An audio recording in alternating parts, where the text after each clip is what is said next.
So hello everyone, warm welcome also from my side. I'm here today with Niklaus that has just introduced himself, as well as Mirko from MobileIron, Mirko Bühles, and who will help me out with any hardcore MobileIron questions in case you have them. So Mirko, maybe if you want to quickly say hi. Yeah, good afternoon to everybody. I'm really excited about the partnership with Hypergate on how we can actually help our MobileIron customers, especially to migrate from device admin to Android Enterprise. And if you've been at the Technical Partner Symposium during the last month, you may already have seen some of the information about Hypergate. So again, really excited. So please kick it off, Alessandro. Explain how we can use your great product with our MobileIron products. Fantastic. Thank you very much. So I will quickly start with a very, very short set of slides, and the rest will be all hands-on and actually live, what you see. So basically, again, here as a summary, Hypergate is a solution that allows you to perform a Kerberos authentication with Android Enterprise. And it's a client, so it does not require any server-side component other than the Kerberos setup that you already have. So if you are already using, let's say, MobileIron with iOS, you will be able to use now as well MobileIron with Android for the single sign-on. And how that works is pretty simple. We're using the standard APIs provided by Android, the Accounts API. And Hypergate installs in your managed container and will allow other managed applications to get the Kerberos server tokens. And yeah, we see here an application that is outside of the container or not whitelisted by Hypergate will not be able to access those tokens. So in the end, it's similar, like Hypergate is acting like a proxy. However, the network calls that happen afterwards for, let's say, your HTTP server won't go through Hypergate. It's really just the token that is being fetched. And maybe in a little more detail here with this diagram, how it works in detail.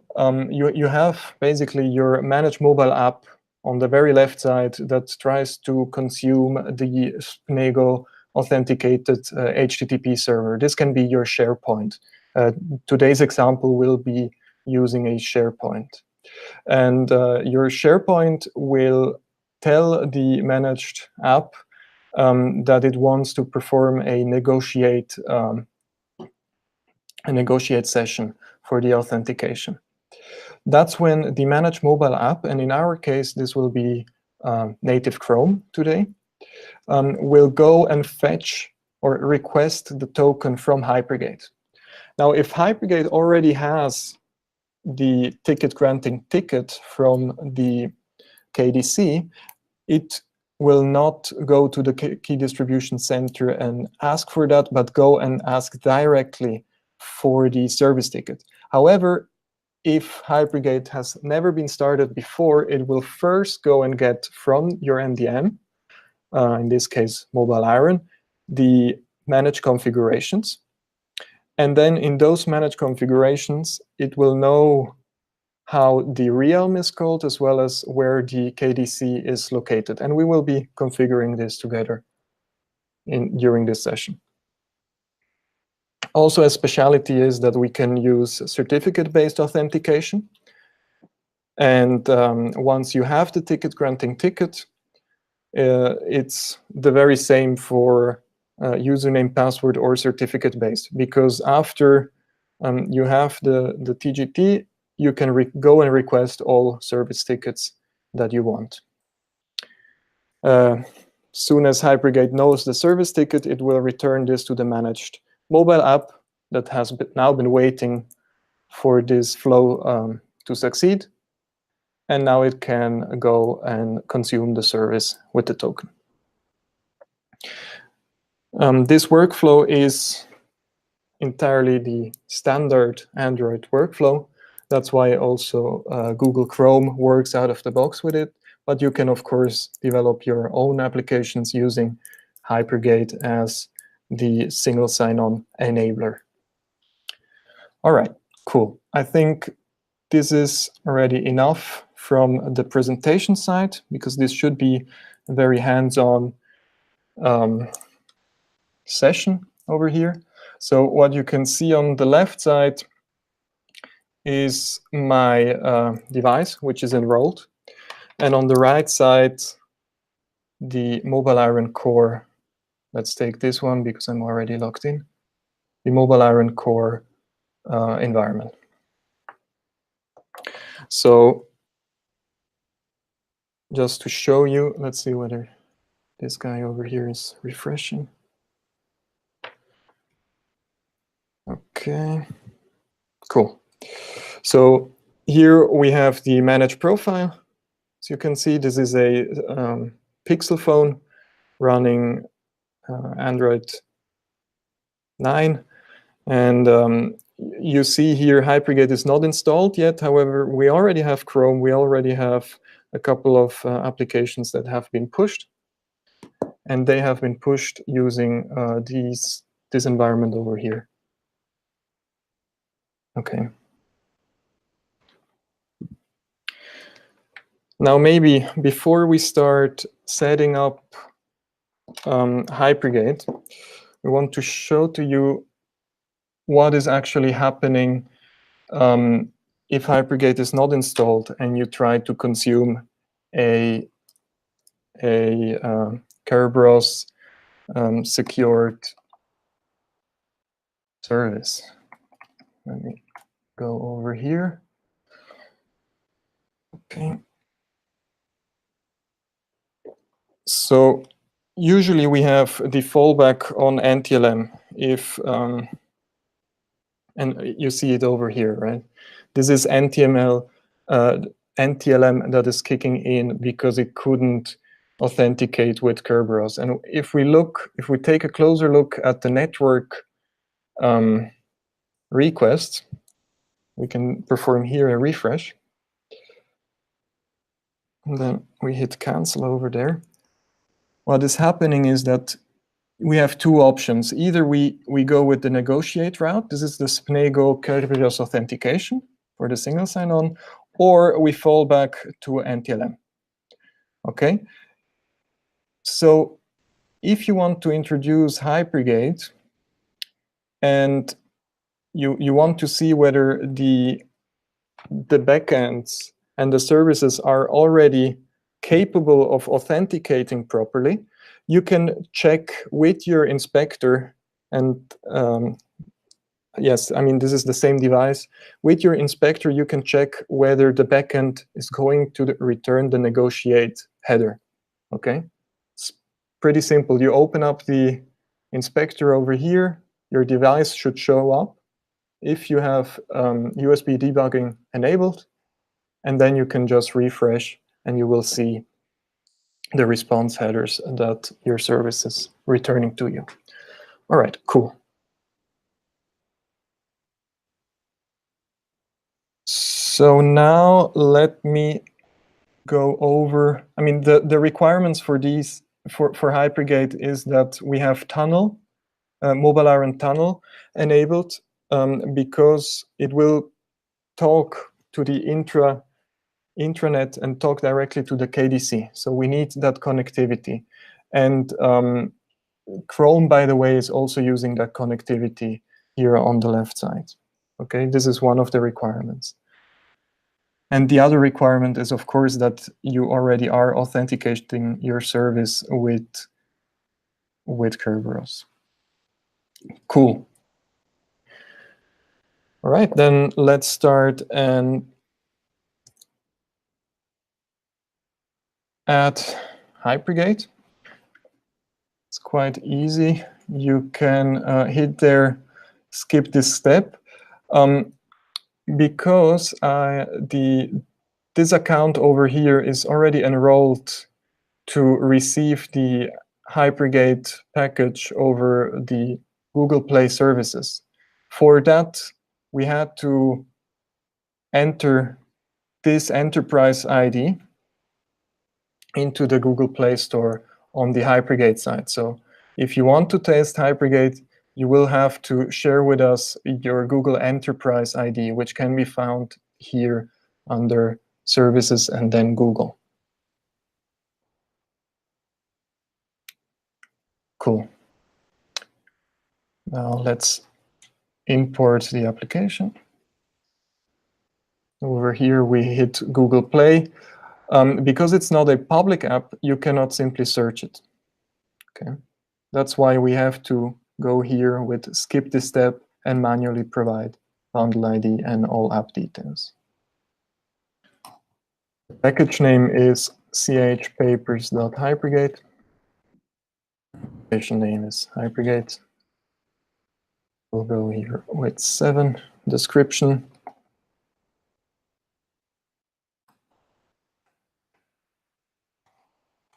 Sales time. Of course, I have the little icon ready. You don't have to do that, but it just looks nicer afterwards. Okay. If you have per app VPN enabled, which is not the case in this environment, you would also need to enable Hypergate so that the connectivity can be set up. And what is very important is this is Android Enterprise enabled, so you have to hit that tick box over there. I will block the uninstall because I have the possibility to debug the application and also show you the very nice stream over there. Okay. Another thing that you see is that from the Play Store, we already are fetching now the default manage device configuration fields. So we can start filling those out. Now, username is the username that we need to use when talking to the KDC.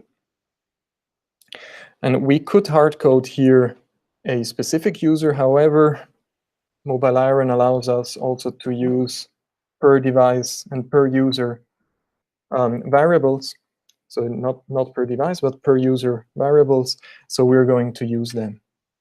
Now, in the first setup that we will perform, we go with username and password authentication, and then later on, we'll also show to you the certificate-based authentication.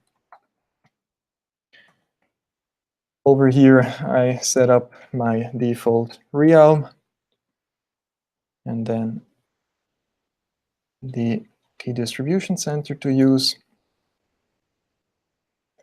All right. We could now, here in the package name whitelist, add Android Chrome or leave it empty. So if it is empty, it's wildcard. It will not perform any package name checking when a package is requesting the token. If it is, if you set something, it will go and check whether the package name requesting the token is in this whitelist. So we'll put Chrome in there, as well as discoverability. This is using the Accounts API. So by setting here the name of Google Chrome, Chrome will already know that there is an account that can handle whichever request it wants it to handle. Then the email intent, will leave that empty. However, if you would want to, you could put an email package name here, like Gmail, and then that one would be the one that is being used for sending out logs, like debugging logs, but not really relevant at the moment. because you will just be prompted if you don't set anything up. The three options over here, they're only if you're going with the certificate-based authentication, which we will take a look at as soon as we have username and password running. Then all these options you see over here allow you to show or hide certain fields, certain menu fields in Hypergate.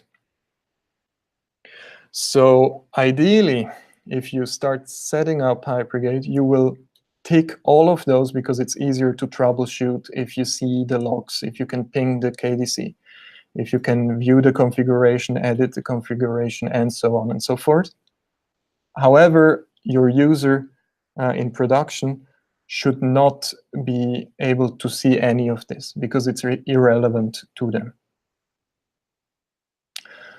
Then the MDM debug parameter, we'll get to that later. Centric crash reporting. I mentioned that Hypergate does not require any backend, and that's really the case. It's not phoning back in any under any circumstance. However, if you're debugging and you have a crash, we might ask you to enable this Centric crash reporting so that we can get the full stack mailed over to us. KDC unreachable intent. Now, it might be possible that Hypergate launches without that the tunnel is running. What the user would need to do is then go to the tunnel and enable tunnel. Or we can simply put inside here the package name of the tunnel, and Hypergate will prompt the user with the tunnel in case it's not able to contact the KDC. All right. Cool. Now we have Hypergate there. We can apply the label. Android and Android Enterprise. Over here, you can choose the track, beta or production. Let's go with the latest version, beta, and that should be it, actually. Over here, I'm going now to authenticate.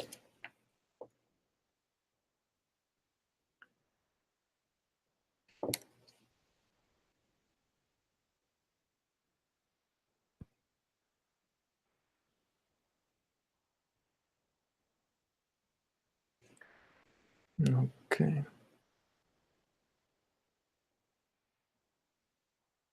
All right.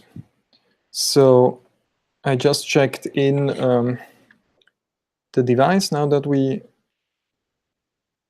have the environment set up. What you see there, the security control warning, that's because I enabled USB debugging. Okay. Now we have here Hypergate that installed. And over here you have the menu. Okay. Maybe if we go here in the settings. This is user editable, edit configuration, can ping KDC. All these entry are dependent on this entry over here. So you can disable them if you want to. Or if you are in the settings, you can disable it there as well to see what the user would be able to see if we just untick all of those boxes.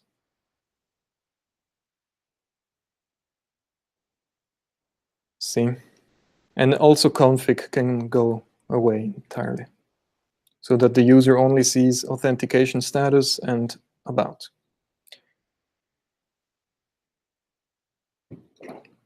Okay. Another thing you might have noticed is that it already fetched the manage configuration and it already fetched the username. Okay. So by entering $user ID $, it will automatically fetch the correct username.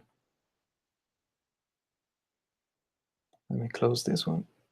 It's not required anymore. No. Okay. Here we can check the connection to the KDC to see. Okay, it will show me that DNS is working properly, showing the IP, and as well that we can connect to port 88, so the KDC standard port. Logging is empty because we haven't authenticated so far. Over here now we can authenticate, and it should prompt us with username password. Let's see what happens. The certificate, okay, that's okay. This was already with the certificate based because probably it fetched the old configurations that I was demoing and trying out before. Okay, so what I did now is I actually killed Hypergate again because it still had the old manage configuration in there. This is now the new one. That's why it's prompting me for username and password. Okay. I will now enter the password. For that, let me go over here.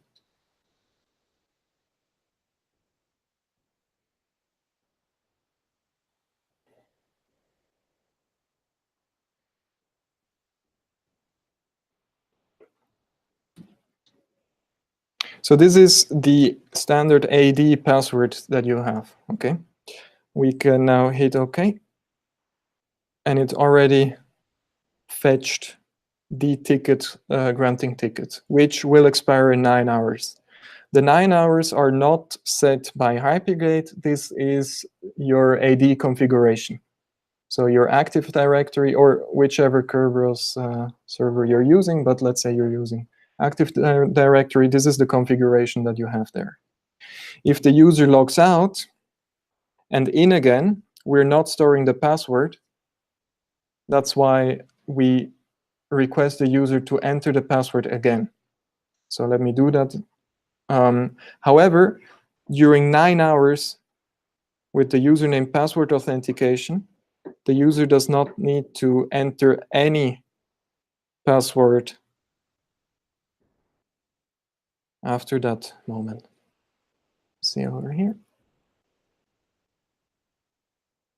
Okay, cool. Now, what happens if we go over to Chrome? Well, actually not much, because we haven't told Chrome that there is Hypergate, okay? So it's still prompting us with the NTLM. For that, let me see whether okay. For that, I'm going over here to the app catalog.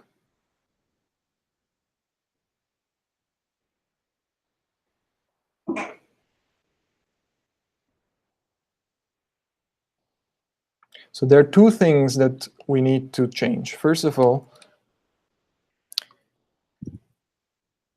in Chrome,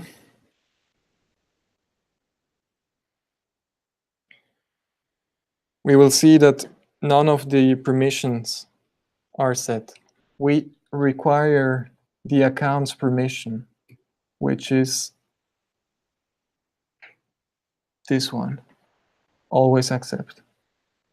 This is because otherwise Chrome will not ask or will not look for any account that is able to handle Kerberos. So let me check in again and see whether we now have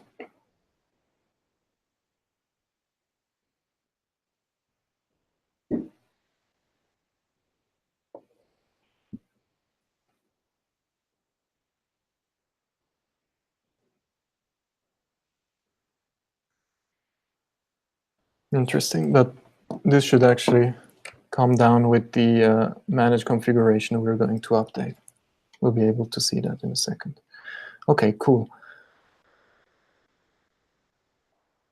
Now, you have a lot of configurations in Google Chrome. We're not going through all of them. we're only going through the ones that are relevant for Hypergate. And those are, up here, we need to tell Hypergate that negotiate is now something, to tell Chrome that negotiates is now something it can handle. As well, we disable the CNAME lookup and say for which servers we want to allow our Kerberos authentication. And here we can say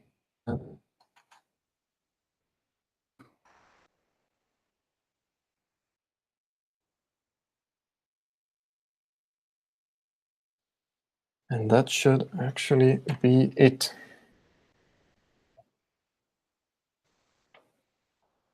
Let me see now on the left side. I'm doing a check-in like this. It will fetch the latest manage configurations. Closing it, closing everything. Okay, cool.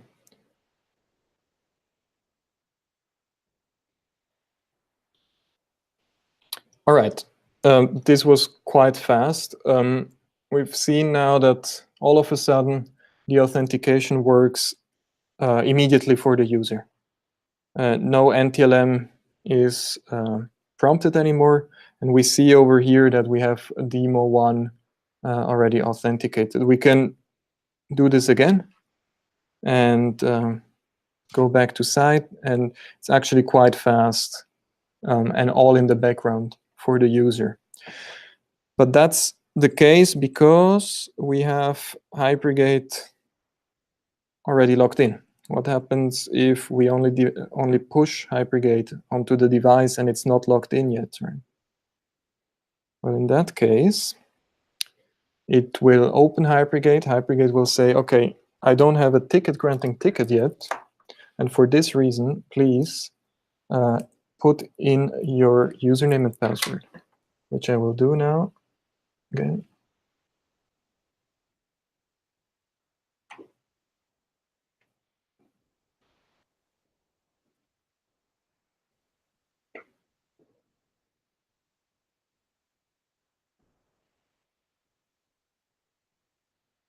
All right, that was fast. I just put in the username password, and now from now on, the user is never prompted again with anything Hypergate related and can just browse the intranet.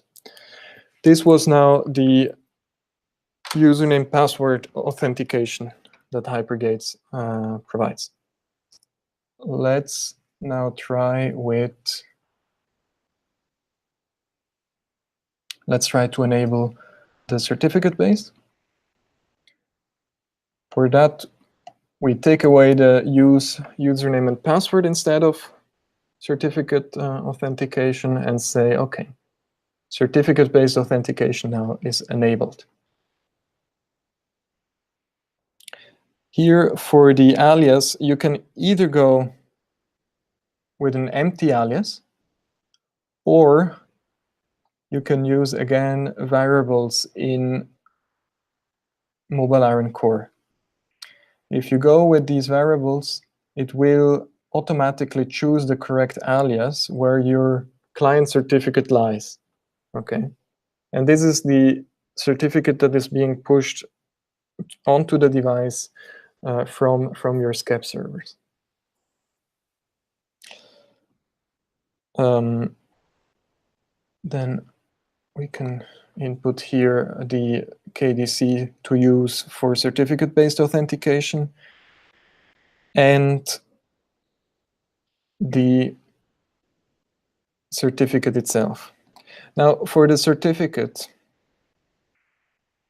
we have a tool that allows you to convert your PEM KDC server certificate to a certificate you can put inside here. And the format we are using is the same format that is being used for MobileIron Tunnel. see. And this one is the tool, actually, converter.hypergate.me. Here you can select your PEM certificate, and it will convert the certificate to something that you can input over there. And this tool can also be used, by the way, for the tunnel certificate. All right, cool. And that's it. Let me save that one. Then over here,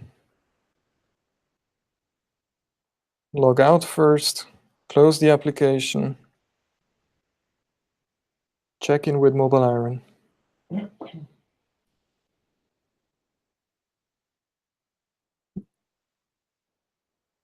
Open Hypergate. It's currently not logged in, and now it will request the ticket directly with the certificate. So no more input on the user side is required now. And we can do this as many times as we want, of course. And then the behavior afterwards in Google Chrome is exactly the same. You can go back to the site, and it will just log in and log out seamlessly. If we now open up this guy, log him out, take him entirely away from the background memory, go over here, we see the short prompt, and you're already logged in. And this is the only thing that the user sees, ideally, of Hypergate. Right, and the last thing I want to show before we're going into the questions is we can remove here all these ones, say save. Again, fetch the latest manage configurations.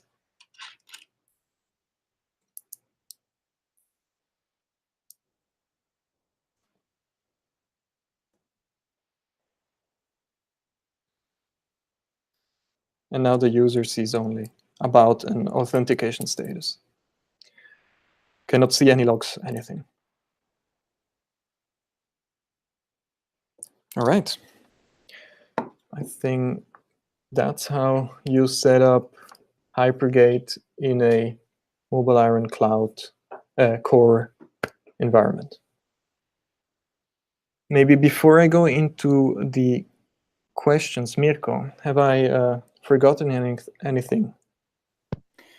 Not particularly, but I think it would be worth mentioning that you need to pay attention to the configuration of the MobileIron tunnel, because the way tunnel has been set up now, and the tunnel config is that everything will go over tunnel. And I mean, if you make a different configuration, you need to make sure that you allow Chrome and that you allow the Kerberos app to be allowed over the MobileIron Android tunnel. So that's the only thing that's left. Okay. I think for the rest, you covered pretty much everything. In this case, we have been using the Microsoft SCAP backend certificates authority. You should also be able to get it to work with local CA. There is a community article on the community.mobileiron.com website, which explains how you should also be able to use this with MobileIron's local CA. Fantastic. Cool. So Niklaus has collected the questions. No questions. Okay, cool. So I think that's either a good sign or a bad sign. In either case, thank you very much for attending this session. We will put the session online, of course, after cutting out the initial waiting time. And yeah, thank you very much. Thank you very much. Bye. Bye.